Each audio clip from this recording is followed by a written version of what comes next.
जुन्नर तालुक्यातील सावरगाव कुसूर गटातील राजकीय वातावरण आता चांगलेच तापले असून परस्पर विरोधी उमेदवारांचे फ्लेक्स फाडण्यात येत आहेत। वैष्णवधाम या गावामध्ये शिवसेनेचे जिल्हा परिषद सदस्यपदाचे उमेदवार संतोष ज्ञानेश्वर चव्हाण यांचा फ्लेक्स अज्ञाताने फाडलेला आहे।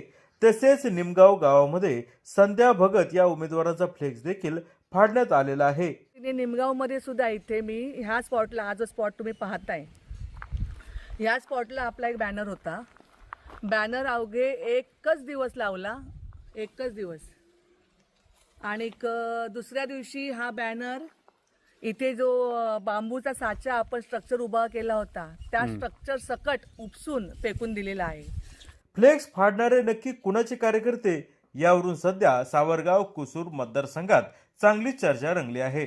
जुन्नर टाइम्स, वैष्णवधाम, जुन्नर।